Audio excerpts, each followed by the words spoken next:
in the Lifetime documentary series Surviving RKelly. I honestly cannot think of a time that I was with Robert and we didn't have sex. It was all the time, all the time.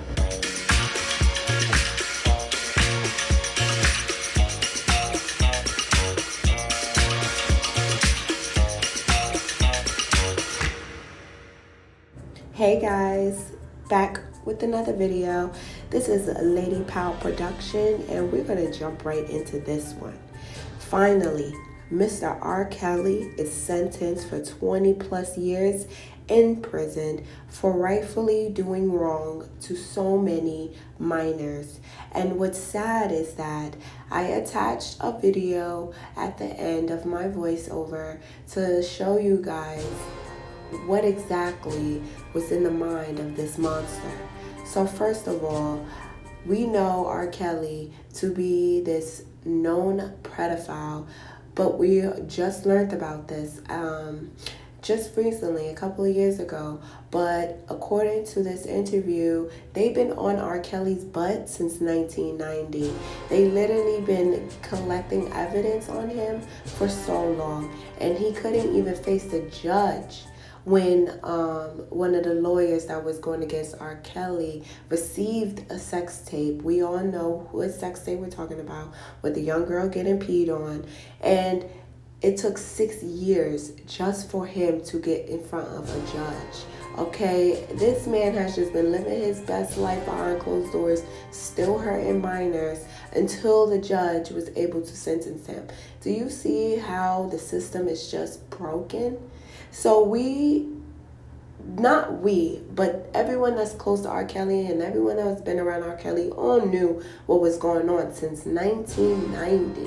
But because of his status and because of the power that he had, no one cared enough to go and, put this man in jail. So it appears that every victim was at least 15 years old. I have two girls speaking about R. Kelly and what he's done to them. And one of the 15-year-old girls said it was not ever a time that man was sexually abusing her, having sex with her. He did it to her all the time and she hated it. He is a monster, and he's been the man that sung our kids' graduation songs. We used his music for weddings. We had powerful memories with the type of music that R. Kelly man made. And now that we're learning that who he is as a person, he's a devil. I can't explain it any more than that, because apparently it was 68 known victims that confronted R. Kelly for what he's done to all of them, and total of 100, probably more, of victims that he put his nasty paws on. It's just crazy to learn these things about these artists. But listen, not only that, R. Kelly just was strategic about how he picked this woman. They said the reason why they couldn't get this man in the prison cells any faster was because he picked 15-year-old black girls that came from broken homes, meaning no one would listen to these girls even if they said something to somebody. They all said in an interview asked by the lawyer that helped them get justice. He asked all 68 of them, and majority of them said, if only I just wasn't a black girl, maybe my story would have been heard faster. They said if he had chose a white girl, that they would have caught him and locked him up faster. So this is a race thing. This was a race. And we like to no longer look at how racism affects people, but it affects you so much where a person can go years sexually abusing hundreds of girls, but gets away with it only because of inner hate towards of color skin. It is so deep, you guys. But please, Listen to the 10-minute video of what's going on with R. Kelly. And it is so juicy. And juicy as in they telling you everything. Everyone that got hurt, what's been done to them, who did it to them, and why it took so long to get this man where he needs to be. Okay? Tell me, Styx is playing at the Star Plaza Casino. We haven't written about them in a long time. Jim was the longtime music critic for the Chicago Sun-Times. Roger Ebert did movies, I did music. And when he got into the newsroom that day, there was a tip from a reader waiting for him. I got a fax anonymously. That's how long ago the technology was still faxes. And it said, "Dear Mr. DeRogatis, you reviewed R. Kelly's newest album, and you compared him to Marvin Gaye. Marvin had his problems, but Robert's are different. Robert's problem is young girls." Robert is Robert Sylvester Kelly, R. Kelly. Jim thinks this is probably just some hate mail, and he goes home for the long weekend. But that fax, it kind of starts to gnaw at him. Because there was a level of specificity. There was mention of a lawsuit that had been filed but never reported by a 15-year-old girl. There was detail about the Aaliyah marriage. It said that there's a Chicago police investigation that had been active at that point for a year and a half into Kelly having sexual contact with underage girls. So he goes back to the office on Monday, and he calls up the Chicago PD Sex Crimes Unit. Said, "I'm Jim DeRogatis from the Chicago Sun-Times calling about your investigation into R. Kelly." And she said, "Oh, I was wondering how long it would be before someone asked me about that. I can't talk to you." And she hung up. That's when Jim DeRogatis knew he was onto something big. Here's what we know about R. Kelly today, in part thanks to Jim's reporting. Kelly's been accused of sexually abusing minors starting in the early 1990s. That's around the time he married the pop star Aaliyah. She was 15 years old. R. Kelly was 27. Dozens of victims have come forward over the years. Many say R. Kelly ran a sex cult where he brainwashed, abused, and isolated them. Earlier this summer, he was sentenced to 30 years in prison for racketeering and sex trafficking. Jim's 20-plus years of reporting on this story is now the basis of the book Soulless, The Case Against R. Kelly. I spoke with Jim about what it was like to stay on this story for so many years without seeing any real accountability. He picks up with what happened after he called Chicago police. His editor assigned a second reporter named Abdon Palish to the investigation.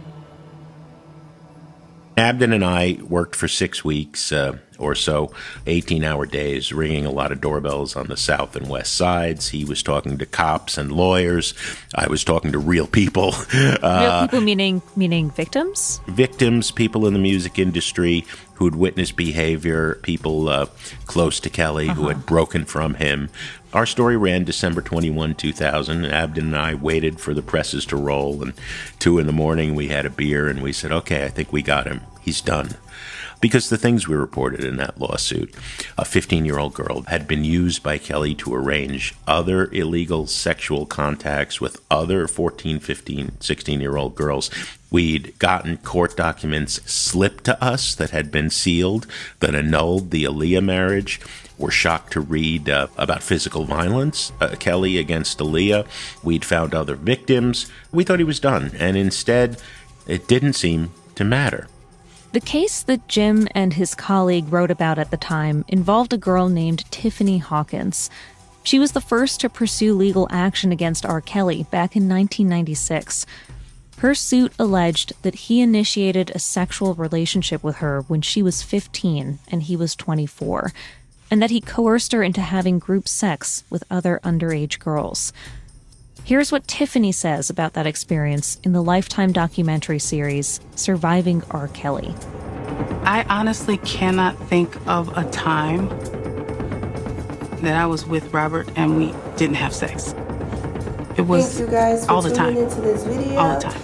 I hope it doesn't bring you down, but it puts you in a mind where you just hated gotta it. protect your children. I hated Because of a man's status and power. I hated it. People's parents trusted him with their children. But I did. And look Because what I felt like happened when it's what I had to do. because of their image.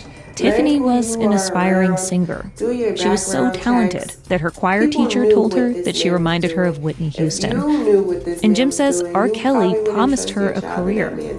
Tiffany was the lead backing singer, along with two teenage friends to Aaliyah. From the south side of Chicago, she traveled the world and saw Amsterdam and London and Paris and Rome, singing behind her best friend. They were a posse that they called themselves Second Chapter, because they were teenagers entering adulthood, the second chapter of their lives. And, you know, he had sexual contact with every one of those kids, including Aaliyah. Still, despite what felt like a bombshell news story, Jim says no one seemed to notice or care. Then came another huge anonymous tip. Someone mailed Jim a VHS tape that allegedly showed R. Kelly having sex with an underage girl. It was almost 27 minutes long. And now the tape was in my hands. And it's the most horrifying thing I've ever seen. 26 minutes and 39 seconds. Think about that, Shamidi. This was a document of a rape. You know, she had the vacant, disembodied look of a zombie. Disturbing. Really, truly disturbing. And it sounds like you were actually very quick to take that VHS and hand it over to the police. Yeah, within a couple of hours, literally 2 hours, I was down at the Sun-Times, but most importantly, handing the original to the cops who had now been investigating Kelly for several years. And it took several months. February, the tape arrives. We write about it a week later as Kelly is singing The World's Greatest at the opening of the Winter Olympics in Salt Lake City. This tape led to an indictment. Kelly was charged with 21 counts of child pornography in June of 2002. But it would take 6 years for the case to go to trial. The jury deliberated for less than a day, and ultimately, Kelly was acquitted on all counts in 2008. The jury couldn't say with 100% confidence that the girl on the tape was a minor. Jump ahead to 2017. That's when Jim's next big piece on R. Kelly comes out in BuzzFeed News. He writes, R. Kelly was running a sex cult. Parents told Jim that it felt like their daughters were taken prisoner by Kelly, that he was controlling every aspect of their lives. Here's what Geronda Pace, a survivor, told Surviving R. Kelly. I had to give him an update about everything, like, if I was about to brush my teeth, I had to let Rob know. If I wanted to take a shower, he had to know. And then when guys came around, I had to put my head down or I had to turn and face a wall. When you disobey him or you question him, that's considered breaking the rules. I asked Jim to explain how exactly R. Kelly's operation worked and how he was getting away with this for so long. Well, this is a man who generated over the course of his career $1 billion for Jive Records and $500 million for himself. And as long as the gravy train was rolling, no one was going to derail that gravy train, and R. Kelly got whatever he wanted, which included his henchmen pressing little balled-up pieces of paper with his cell phone number into the palms of the girls he singled out. And night after night, R. Kelly goes to that little girl in the corner with acne and braces who's staring at her shoes, too shy to talk to anybody. That is his sickness. So let me ask you, Jim, knowing everything we know now, and maybe we will never fully know the scope of his predatory behavior, how many victims were you able to identify in your reporting? I know the names of 68. And 68. 68. And there were several others I never talked to who have been named in the 2 federal indictments who testified in Brooklyn or will testify in Chicago. There's several others in the Cook County indictment. I believe it's well over 100. Wow. For 30 years, since 1991 until the night he's arrested in front of his luxury apartment at Trump Tower, Chicago in 2019, it's happening in the full glare of the brightest spotlight of world superstardom imaginable, and nobody stopped him for 30 years.